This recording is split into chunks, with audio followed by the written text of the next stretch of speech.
Una tarde nublada de octubre, 5 jóvenes conducían por una carretera perdida al norte de Estados Unidos. La conductora, Elena, estaba al volante de su viejo Jeep Cherokee. Junto a ella iba su novio, Lucas.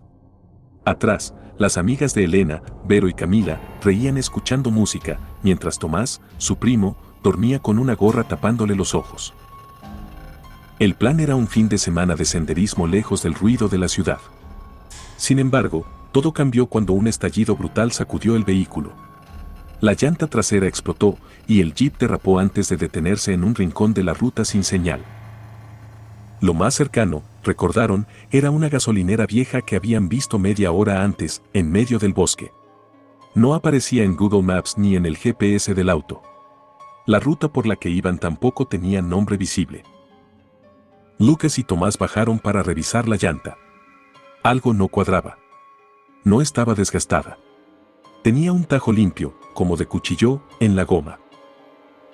Esto no es normal, dijo Tomás, frunciendo el ceño. Alguien hizo esto. Trataron de cambiarla, pero la cruceta estaba doblada, como si alguien hubiera puesto fuerza excesiva a propósito. Las chicas empezaban a ponerse nerviosas. El sol bajaba y el frío se colaba entre los árboles. Fue entonces cuando Camila vio el humo. A lo lejos, tras los árboles, una columna gris ascendía hacia el cielo. ¿Será una cabaña? ¿Alguien cocinando?, preguntó Vero. Elena dudó, pero estaban varados. No había señal. No podían quedarse allí toda la noche. Decidieron adentrarse. Avanzaron entre árboles húmedos, ramas secas y el sonido de la nada. No pájaros. No insectos. Solo viento. A medida que caminaban, el humo se hacía más espeso. El aire olía a carne quemada, no a leña. Finalmente, llegaron a un claro. Allí encontraron una choza de madera deteriorada con símbolos tallados en los troncos. Parecía abandonada, pero el humo venía de su chimenea. Lucas golpeó la puerta. Nadie respondió. La empujó. Dentro, la escena era grotesca, huesos humanos colgando del techo, sangre reseca en las paredes y una gran olla hirviendo sobre el fuego. En el centro, flotaban manos humanas, aún con anillos puestos. Todos gritaron. De repente, se escuchó un silbido. Luego otro. Provenían del bosque. Elena cerró la puerta de golpe, pero ya era tarde. Algo los había visto. Afuera, figuras se deslizaban entre los árboles, con cuerpos famélicos, rostros pintados y ojos blancos como leche. Intentaron correr de regreso al auto, pero los cazadores estaban organizados. Uno lanzó una lanza que atravesó la pierna de Camila. Tomás la cargó mientras corrían, pero pronto lo atraparon. Lo desmembraron frente a todos. Vero fue la siguiente. Cayó en una trampa de osos.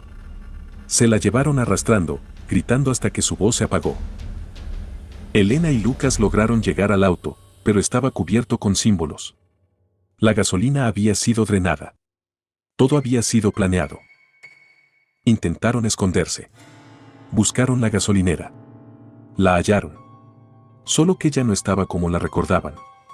Era una fachada falsa, construida como un decorado. Dentro no había combustible, sino jaulas, restos humanos, herramientas oxidadas. Allí fue donde perdieron a Lucas. Lo atraparon cuando intentó distraer a los caníbales para que Elena escapara. Sus gritos fueron insoportables. Elena, cubierta de sangre, corrió toda la noche hasta que encontró una carretera real. Un camionero la recogió al amanecer. Cuando la policía llegó al lugar, no halló nada. Ni auto. Ni choza. Ni rastro de los demás. Elena fue interrogada y su historia se volvió viral. Pero nadie le creyó. Dijeron que era una psicótica, que mató a sus amigos y lo inventó todo. Fue internada en un hospital psiquiátrico. Sin embargo, una enfermera jura que cada noche, Elena se sienta junto a la ventana del pabellón y repite: ellos están ahí. Siguen en el bosque. Y vendrán por más.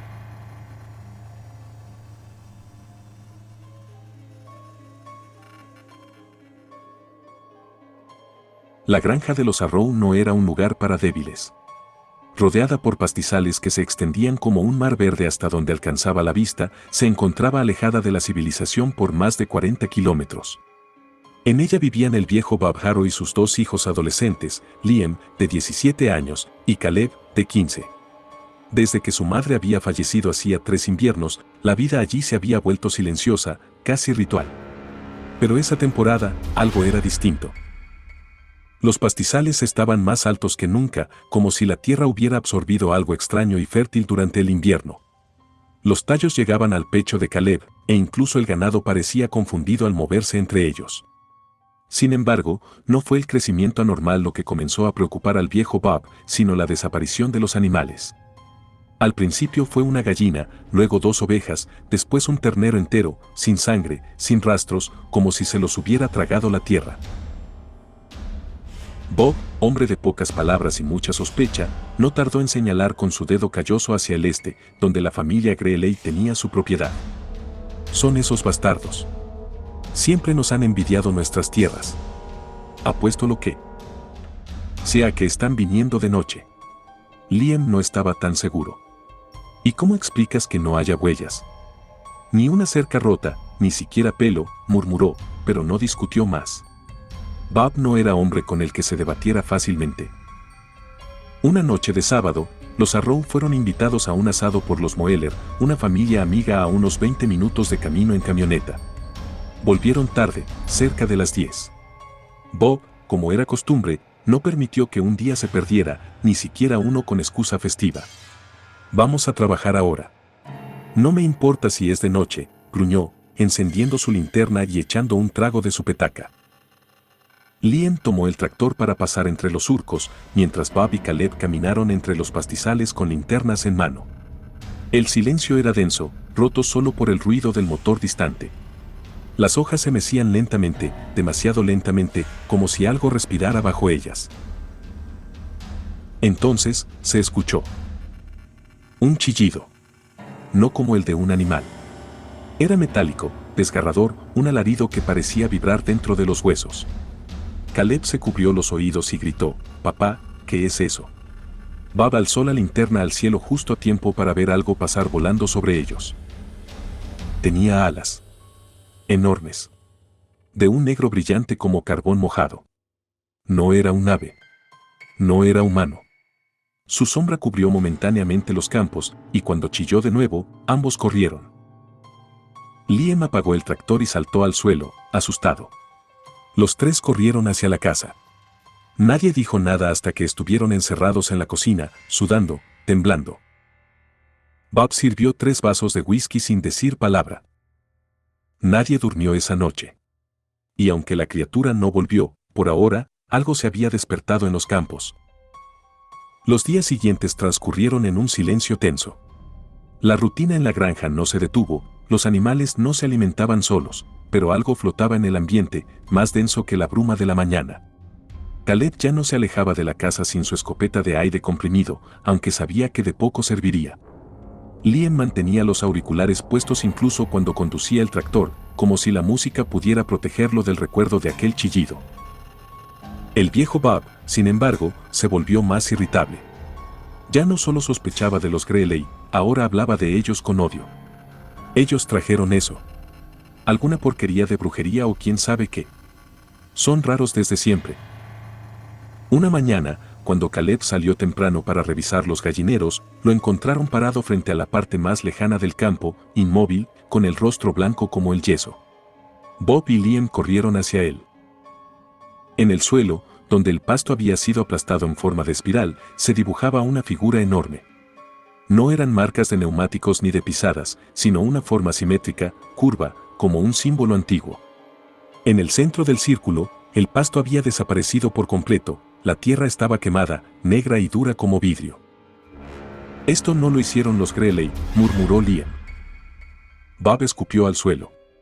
«No digas estupideces. Alguien vino anoche.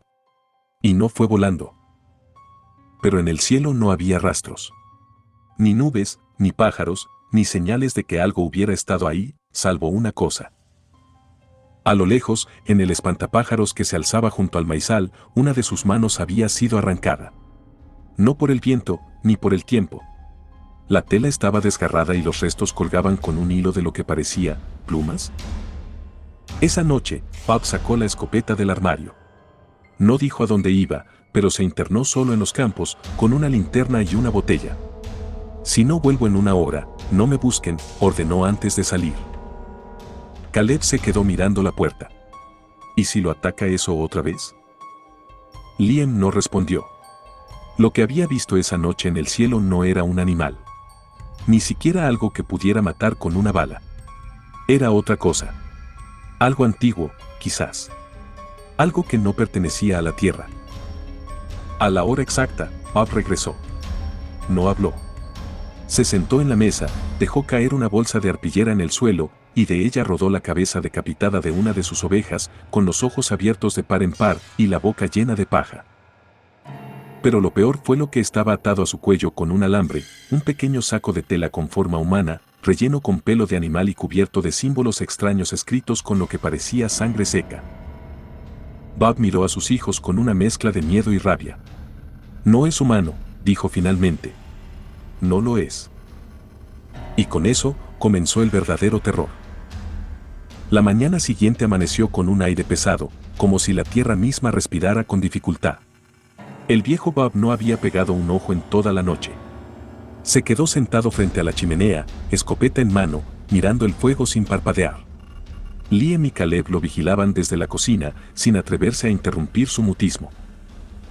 El pequeño saco con forma humana que encontraron colgado del cuello de la oveja ahora descansaba en una caja de herramientas cerrada con candado, como si fuera una bomba a punto de estallar. Papá, dijo Caleb con cautela, ¿qué era eso? Bob apretó los labios. No respondía, no aún. Se limitó a decir, si lo ven otra vez, corran. No intenten ser valientes. No griten. No recen. Solo corran. Durante el día no pasó nada. Pero fue el silencio el que más inquietaba. Ni gallinas cacareando, ni perros ladrando. Hasta los grillos parecían haber desaparecido. Al atardecer, cuando el cielo se tiñó de un naranja oscuro y las sombras comenzaron a alargarse, Liam decidió dar una vuelta por el campo en el tractor. Necesitaba asegurarse de que el ganado aún estaba allí. Bob se negó a dejarlo ir solo, pero Liam insistió, no pienso internarme, solo daré la vuelta al granero. Mientras Caleb se quedó en la casa con Bob, Liam arrancó el tractor. El motor rugía bajo mientras avanzaba lentamente por el sendero de tierra. Al pasar junto al maizal, sintió algo extraño. Una sensación de ser observado. Bajó la velocidad. El espantapájaros estaba ahí, pero no como antes. Ya no tenía su chaqueta raída, ni el sombrero de paja. Ahora vestía una especie de túnica negra, hecha con jirones de costales de maíz, y en lugar de la cabeza rellena de paja, alguien, o algo, había colocado una calavera de venado, con cuernos delgados y largos. Una soga negra le envolvía el cuello como si lo hubieran colgado, pero los pies no tocaban el suelo. El tractor se detuvo. Liam miró, paralizado. Fue entonces cuando lo escuchó. Un canto bajo, rítmico, gutural. Salía del maizal. Palabras que no eran humanas. Y de pronto, el espantapájaros giró la cabeza hacia él. No. Gritó Liam, girando el volante con fuerza. El tractor se trabó, una de las ruedas resbaló en el barro y el motor se apagó. Corrió. Corrió tan rápido como pudo. Detrás de él, escuchaba el canto más fuerte, cada vez más rápido, acompañado por un zumbido agudo que le partía los oídos. El cielo se oscureció, no por la noche, sino por alas. En la casa, Bob se levantó de golpe. Viene de vuelta. Cierren todo. Liam llegó corriendo, cubierto de tierra, gritando, está vivo. El espantapájaros está vivo. Esa noche, el granero se incendió solo. Las llamas comenzaron desde el techo, como si hubieran caído del cielo. El ganado restante huyó por su cuenta, rompiendo las cercas. Y entre las llamas, juraron ver una figura de pie, mirando la casa, con alas extendidas y la calavera del espantapájaros como rostro. El granero ardió hasta que no quedó más que madera chamuscada y cenizas. Nadie en la familia Arrow habló durante horas. Bob se quedó vigilando con su escopeta desde el porche, mirando hacia los campos con los ojos vidriosos, mientras Caleb y Liam se refugiaban dentro de la casa, con las cortinas cerradas y la luz apagada. A la mañana siguiente, algo más había cambiado, el espantapájaros había desaparecido por completo. El poste seguía ahí, solitario, clavado en el borde del maizal, pero no quedaba rastro de la figura con la túnica negra ni de la calavera. Solo una cuerda colgando, meciéndose con el viento. «Esto no es una broma», dijo Liam mientras desayunaban. «No es una alucinación. Ese maldito, eso, voló». Me miró. «No se supone que se muevan», susurró Caleb. «¿Verdad?». Bob estaba más callado que nunca. En su rostro, profundamente curtido, se le notaba algo nuevo, miedo. Un miedo real, seco, que no había tenido ni cuando enterró a su esposa. «Nos está cazando», dijo con voz grave. «Y va a llevarse a uno». Liam lo miró, lívido. «¿Qué?». Bob alzó la vista y repitió, «Siempre es uno». Así empezó en la granja Tucker hace 10 años. Primero los animales, después el fuego, y luego, uno de los niños desapareció. Jamás lo encontraron. El espantapájaros apareció una semana antes, igual que aquí. «¿Y por qué no nos dijiste nada antes?», gritó Caleb, furioso. Bob lo miró con una culpa pesada. No quería creer que fuera lo mismo. Pensé que eran supersticiones. Hasta ahora. Esa noche, decidieron dormir en la misma habitación, con la escopeta y un cuchillo junto a la cama. Pero dormir fue un acto imposible. Cada crujido, cada sonido del viento entre los pastizales, hacía que saltaran del colchón. A las 3 de la mañana, Liam se levantó al oír pasos. Pensó que era Caleb, pero cuando miró hacia la cama, su hermano aún dormía profundamente. Entonces oyó una voz. Era una voz susurrante, seca como papel quemado, que lo llamaba por su nombre desde afuera de la ventana. «Liam. Liam». Tragó saliva.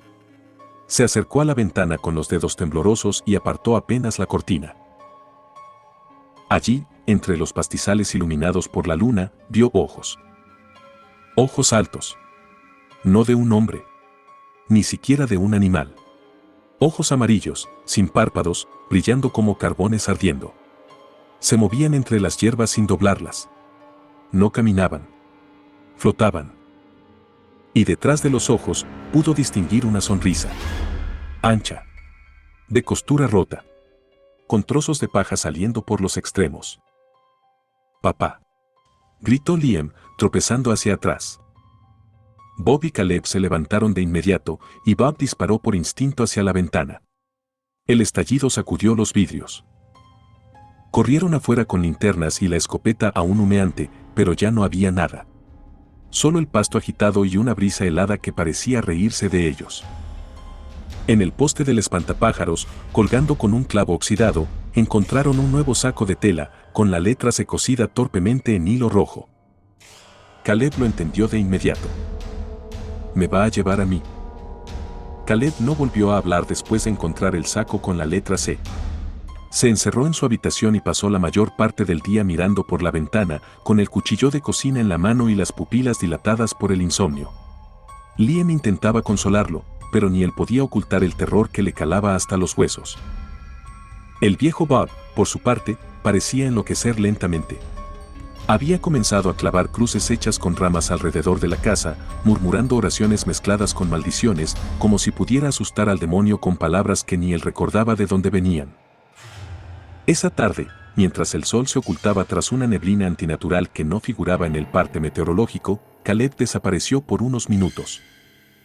Liam lo encontró parado frente al campo, justo donde antes estaba el espantapájaros. «¿Qué haces acá?», le preguntó, jadeando. Caleb no respondió. Tenía los ojos fijos en un punto invisible, como hipnotizado. Cuando Liam lo tocó por el hombro, Caleb se estremeció y gritó con una voz que no era completamente suya. «Dice que ya me eligió. Que no hay forma de evitarlo». «¿Quién, Caleb? ¿Quién te eligió?». «El que canta entre los tallos. El que vuela con la cara de hueso. El que huele a fuego y paja mojada». Lo arrastró de vuelta a la casa. Bob los recibió con el rostro desencajado. No podemos quedarnos más. Esta cosa juega con nosotros. No quiere que lo veamos. Solo que lo sintamos. ¿Y qué vamos a hacer? ¿Huir? Dijo Liam con rabia. ¿Crees que no nos va a seguir? Bob lo miró, y por primera vez, se quebró. No quiero perder otro hijo. Nadie durmió. No esa noche. A medianoche en punto, comenzaron los golpes. Toc, toc, toc. En la puerta principal. Después en las ventanas. Luego en el techo.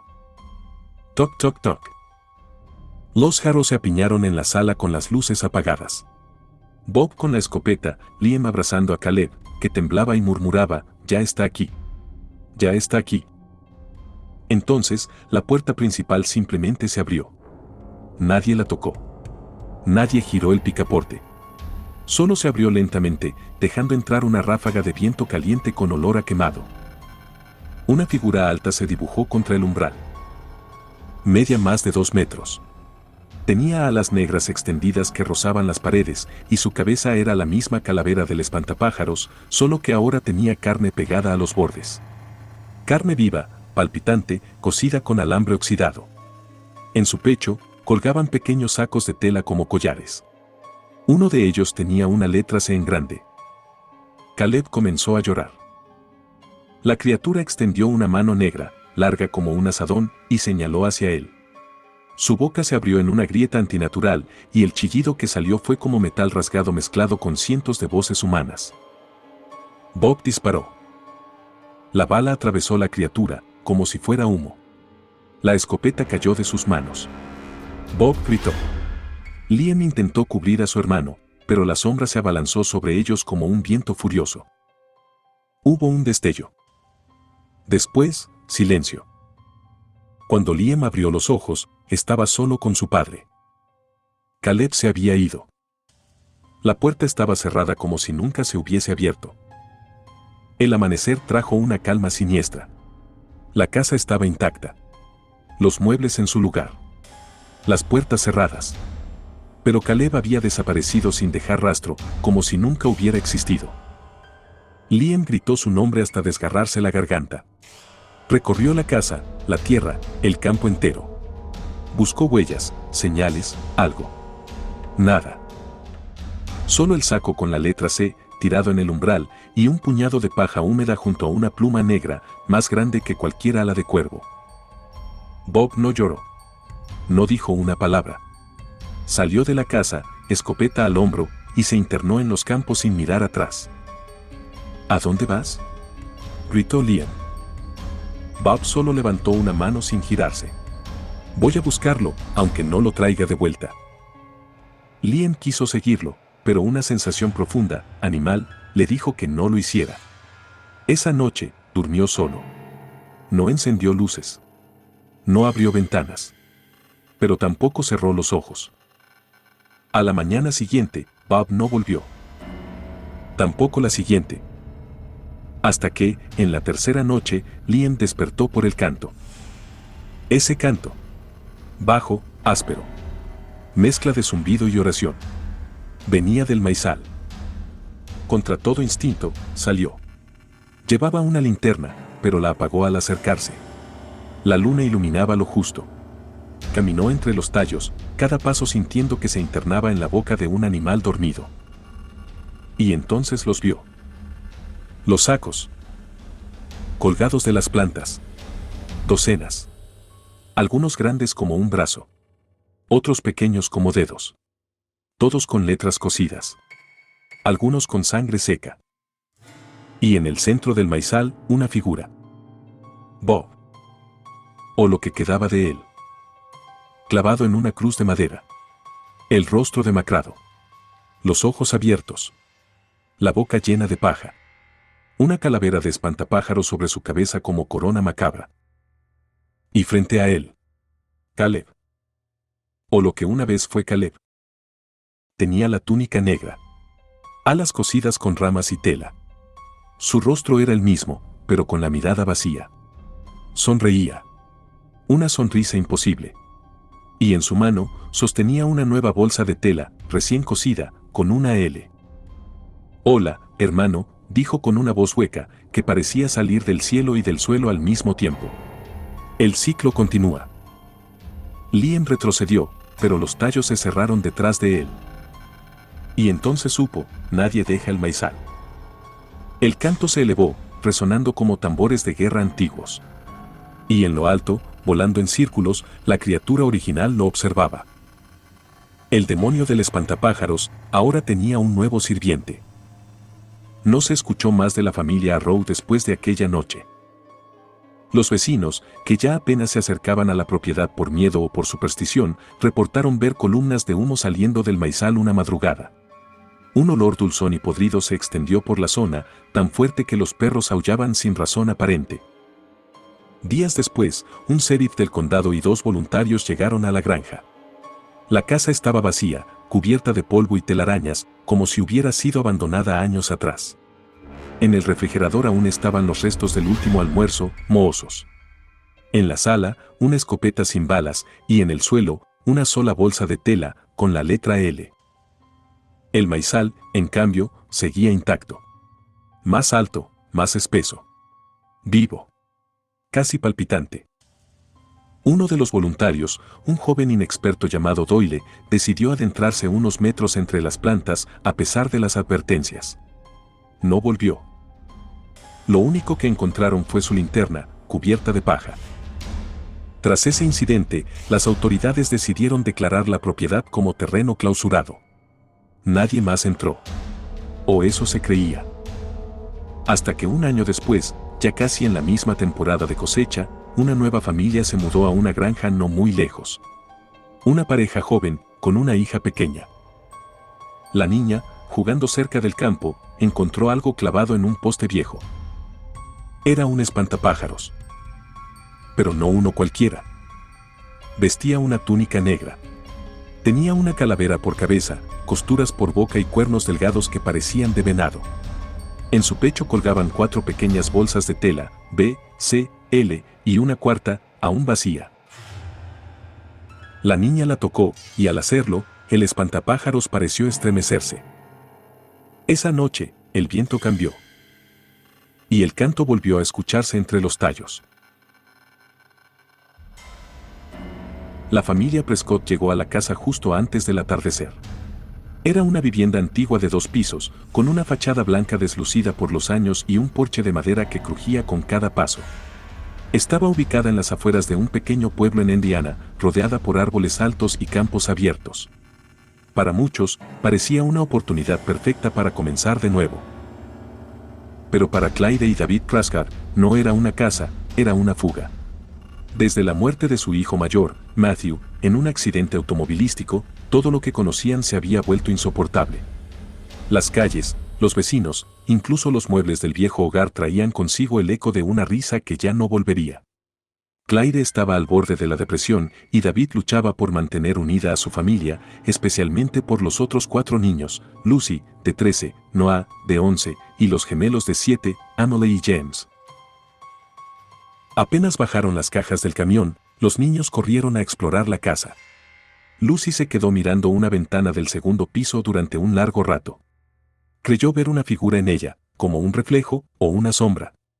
Pero cuando volvió a mirar, no había nada. Lo atribuyó al cansancio del viaje. Esa noche, mientras se acomodaban en los colchones inflables aún sin camas, David y Clyde se miraron en silencio. Afuera, los grillos cantaban y el viento hacía que las ramas rasgaran las ventanas suavemente. Era una paz extraña, como el silencio antes de un grito. A las 2:36 de la mañana, Noah se despertó de golpe. No sabía por qué.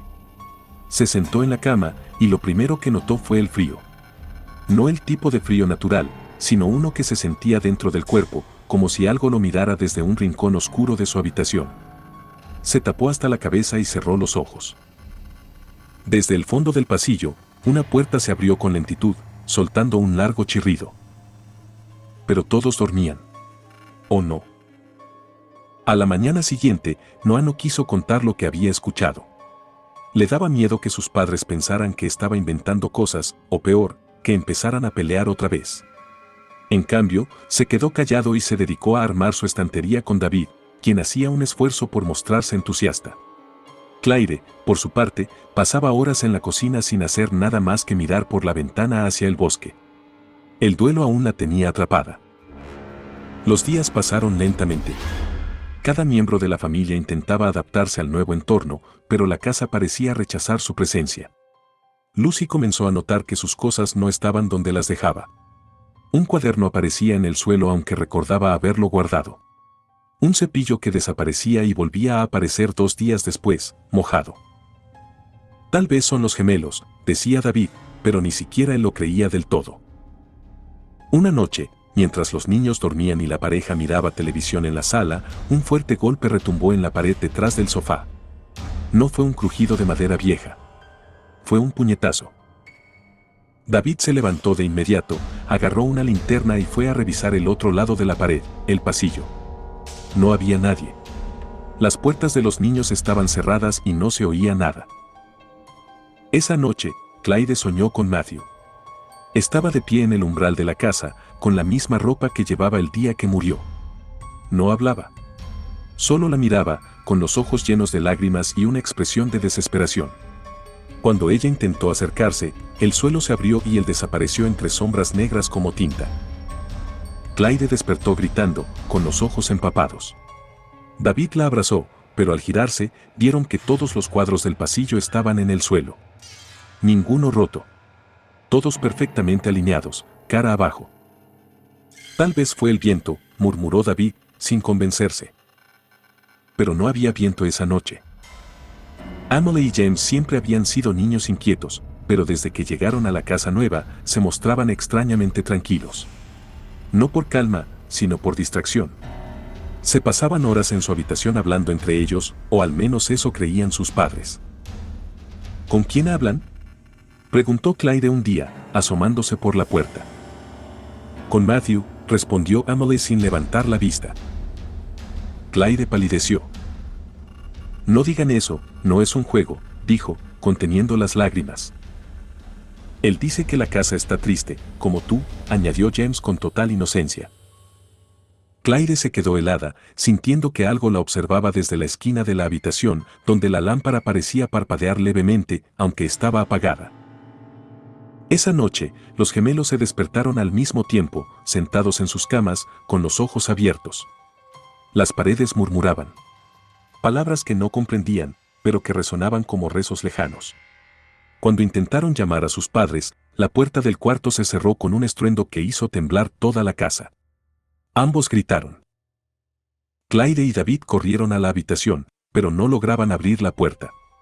David empujó con fuerza hasta que finalmente cedió. Los niños estaban en una esquina, abrazados, temblando, con lágrimas en los ojos. Clyde los envolvió entre sus brazos mientras David encendía la luz. Entonces lo vieron, en la pared opuesta, marcada con ceniza, una mano infantil había dejado una impresión negra y profunda, como quemada en la pintura. Al día siguiente, Clyde quiso hablar con el sacerdote del pueblo. Pero él no quiso escuchar demasiado. Esa casa, dijo con voz baja, no ha tenido suerte. Varios han intentado vivir allí. Algunos se van, otros simplemente desaparecen. Clyde regresó sin decir palabra, apretando el volante hasta que sus nudillos se pusieron blancos.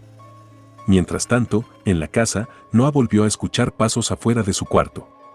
Pero esta vez, eran pasos pequeños, y corrían. Noah no podía más. Aquella noche, después de oír los pasos nuevamente, se armó de valor y salió de su habitación con una linterna en mano. Recorrió el pasillo hasta llegar a la escalera, pero no vio a nadie.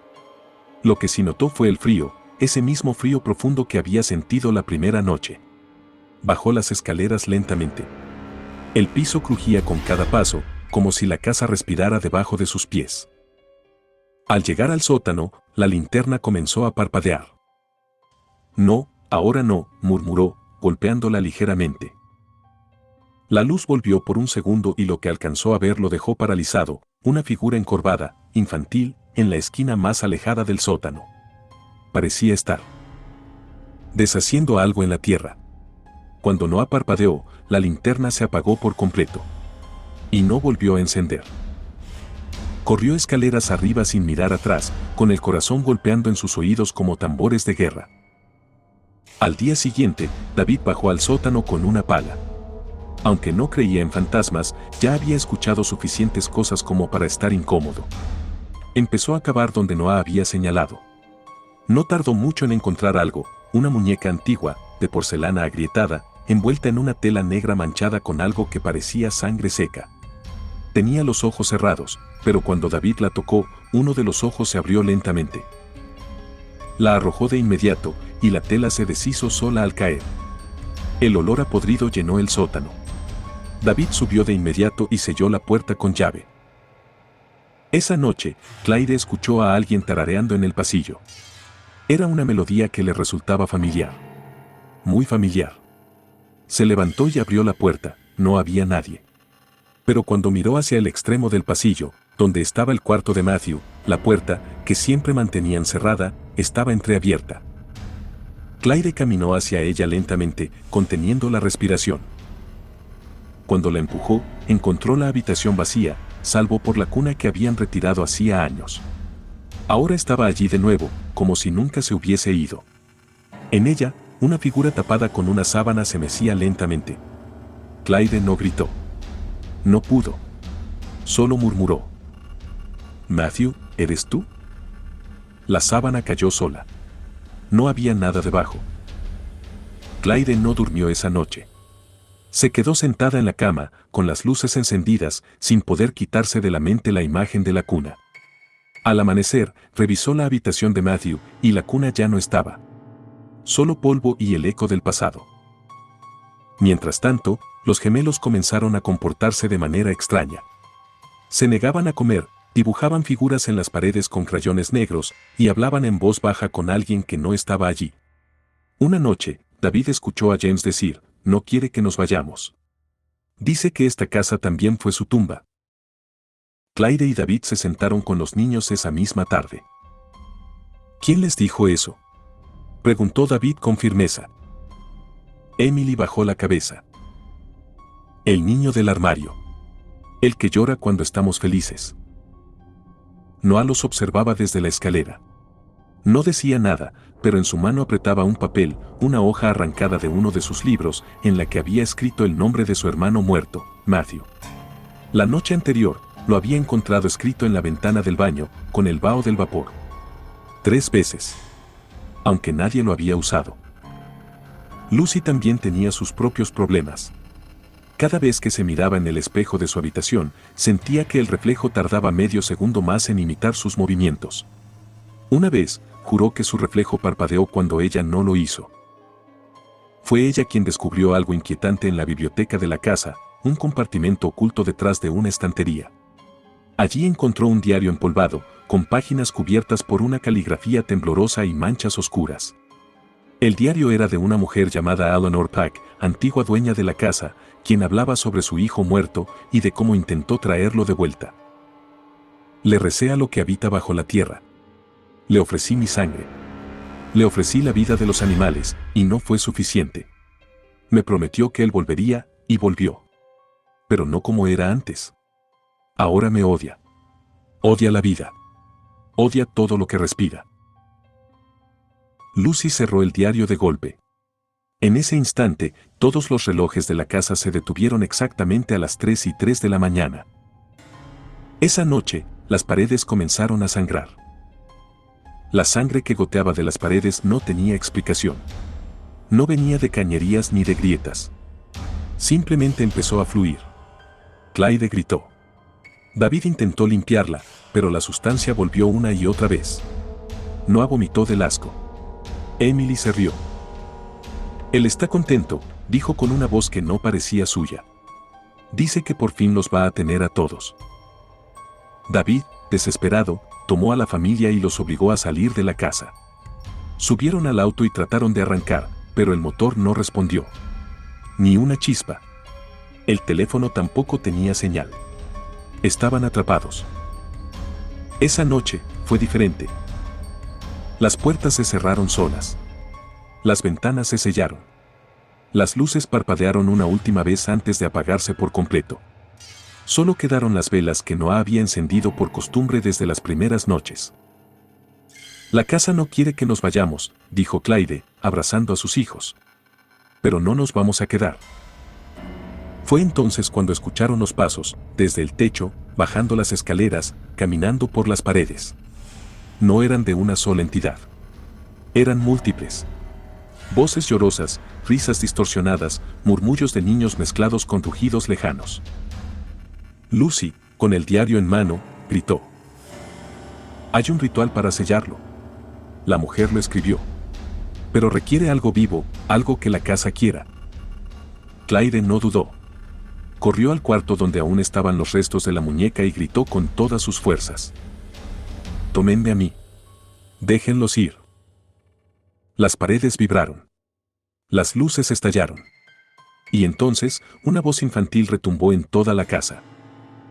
No a ti. Ya te llevé a uno. Una sombra gigante emergió del suelo del salón, arrastrando figuras espectrales detrás de ella. Eran los rostros de otros que vivieron allí.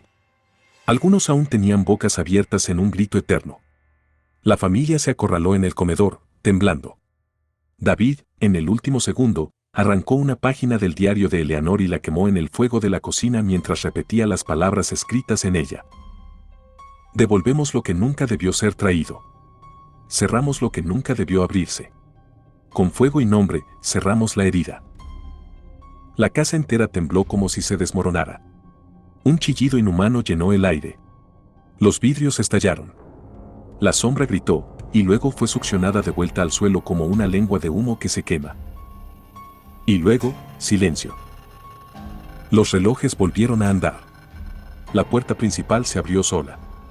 Y el amanecer asomó por primera vez desde que llegaron. El amanecer tenía un color distinto. Más pálido. Más real.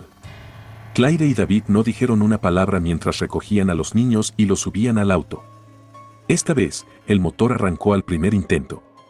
Mientras se alejaban por el camino de tierra, nadie miró hacia atrás. Nadie se despidió de la casa. Solo Emily, desde el asiento trasero, dijo en voz baja. Matthew ya no está enojado. Clyde apretó los ojos para no llorar. Pasaron semanas antes de que pudieran hablar del tema. La familia se refugió temporalmente en la casa de unos parientes.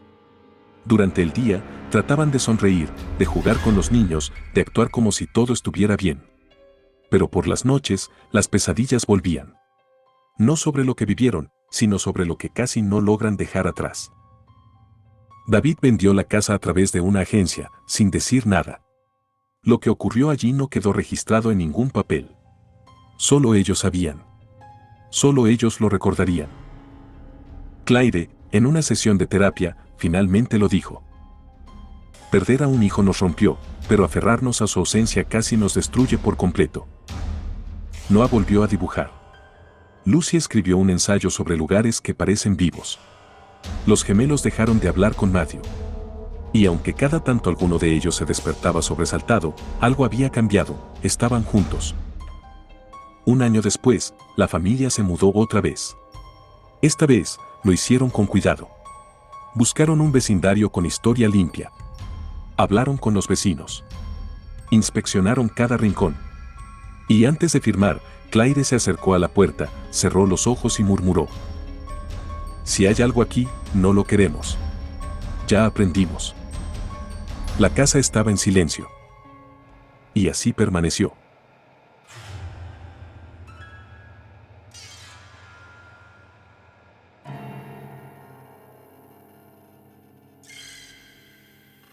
Las lluvias de octubre ya comenzaban a anunciarse en el cielo con nubes bajas, negras, como coágulos suspendidos.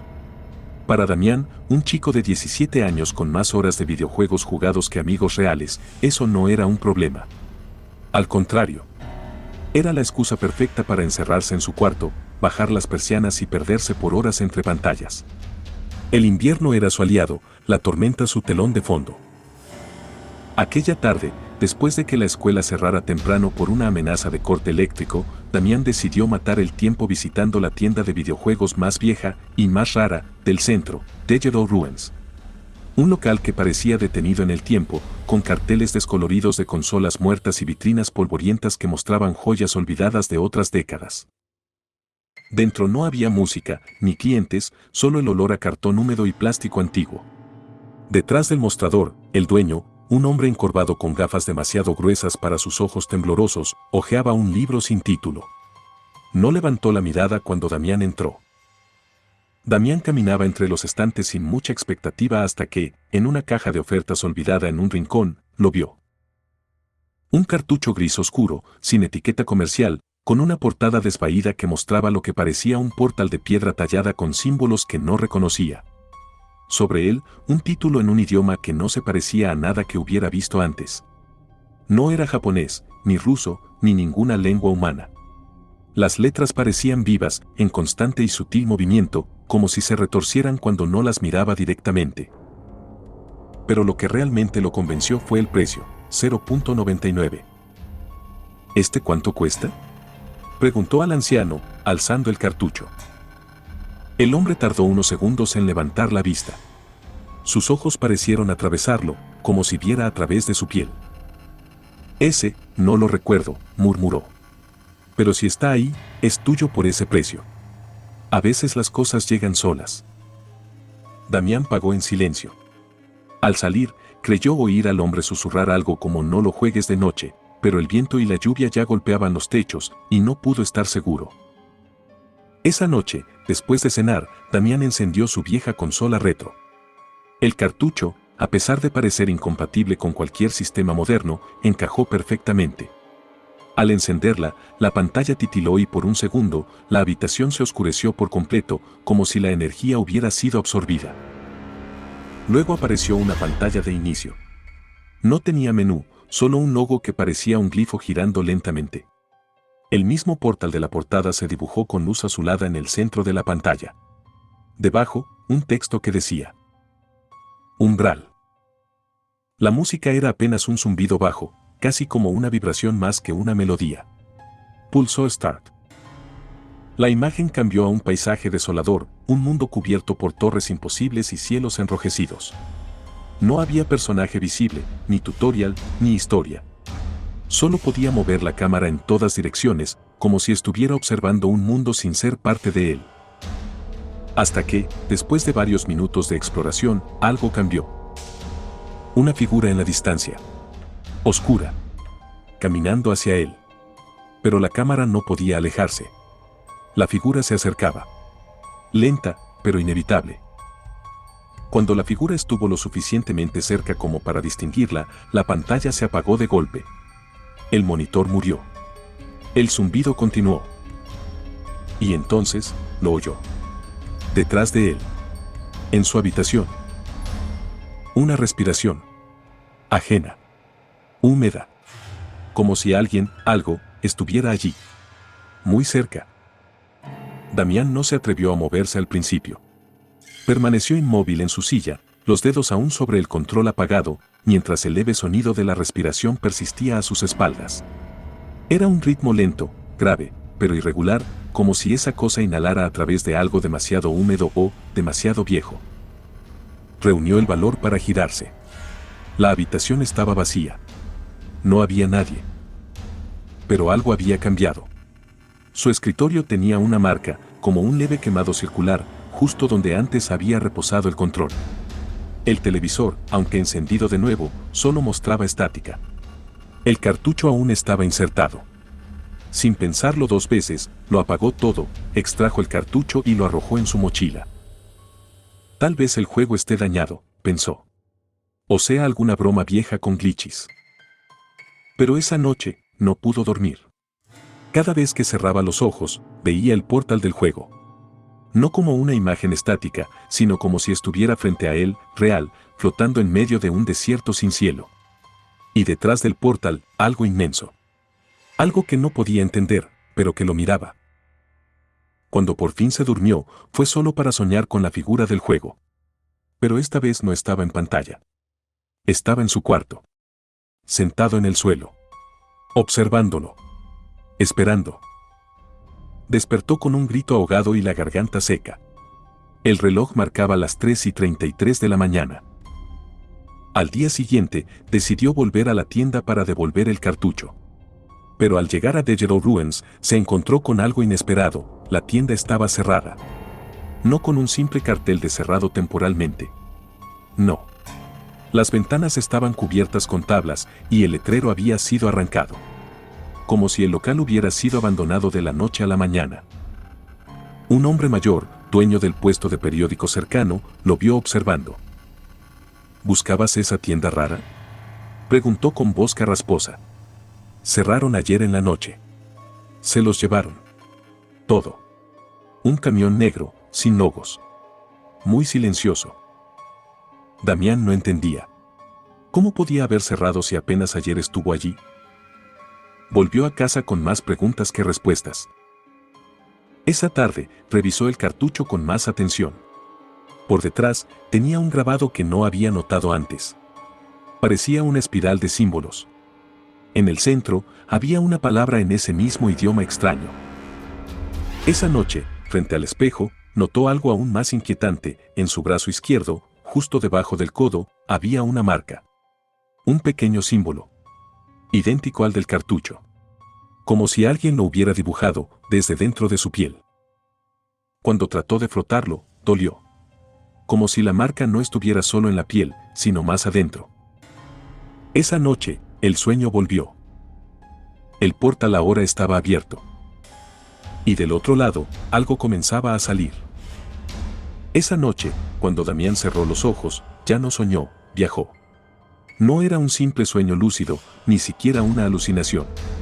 Era otra cosa. Algo más real que la vigilia misma. Su cuerpo dormía en la cama, pero su conciencia estaba en el umbral. Frente a él se alzaba el portal.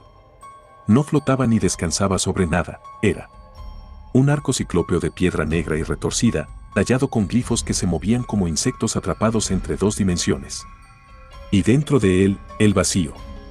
Pero no un vacío oscuro y mudo, uno vivo, palpitante, imposible. Damián sintió que su mente comenzaba a agrietarse solo al mirarlo. El espacio detrás del portal no obedecía geometría ni tiempo. Había estructuras flotantes que cambiaban de forma cada vez que parpadeaba. Columnas que se curvaban hacia adentro de sí mismas y cielos que se desdoblaban como carne recién abierta. Y ahí estaba ella. No tenía rostro, ni voz, ni cuerpo fijo. Pero Damián supo que estaba allí. No con los ojos, sino con un sentido más antiguo, más visceral. Como un recuerdo enterrado en el hueso. Una presencia que llevaba existiendo desde antes del lenguaje, del carbono, del universo. Su nombre no podía ser pronunciado, pero resonaba en su mente como una sílaba oculta entre los latidos. No hablaba con palabras. Hablaba con ecos. Con la vibración del alma. Y sus mensajes eran advertencias disfrazadas de secretos. El que juega, ve. El que ve, recuerda. El que recuerda, abre. Damián intentó alejarse, pero sus pies no respondían. No tenía cuerpo allí. Solo conciencia. Una conciencia que empezaba a derramarse, a romperse, a mezclarse con ese lugar. Porque detrás del portal no había una criatura. Había una voluntad. Antigua. Infinitamente paciente. Hambrienta de mentes. Y el juego era su semilla. Cuando despertó, jadeando, con la cara empapada en sudor, encontró algo más en su habitación. Sobre el suelo, junto a su cama, habían comenzado a aparecer glifos escritos con lo que parecía hollín o sangre seca. No los había hecho él. No podía haberlos hecho. Cada uno era un símbolo del juego. Y todos apuntaban hacia la pantalla. El cartucho seguía ahí. Encendido, sin haber sido tocado. Los días siguientes fueron distintos. El mundo real ya no se comportaba como debía. Al principio eran detalles sutiles, sombras que no coincidían con la fuente de luz, espejos que tardaban unos segundos en reflejar sus movimientos, relojes que giraban en dirección contraria por unos instantes. Luego, las grietas comenzaron a aparecer. Primero, en las paredes de su habitación, delgadas fisuras negras que no parecían hechas por humedad ni tiempo, sino por algo que empujaba desde el otro lado. A veces, cuando el silencio reinaba por las noches, Damián podía escuchar un murmullo bajo viniendo de dentro de esas grietas. Voces que hablaban en el mismo idioma del título del cartucho. Una tarde, mientras caminaba por su calle, el cielo se detuvo. No se nubló. No se oscureció. Simplemente dejó de moverse. Las nubes flotaban congeladas como pintura suspendida en el aire. Un perro callejero quedó inmóvil, a mitad de un salto. Las personas parecían no notar nada. Pero Damián sí. Porque el mundo no se estaba congelando. Se estaba desdoblando. Por las rendijas de la realidad, como una carne rasgada, este mundo empezaba a colarse en el suyo. Torres negras aparecían en el horizonte durante segundos. El cielo adquiría un segundo sol negro. Y en su ventana, cada noche, la figura del juego regresaba. Más cerca. Más definida. Era él. O lo que quedaba de él. Un reflejo distorsionado. Damián dentro del juego. Desesperado, Damián intentó destruir el cartucho.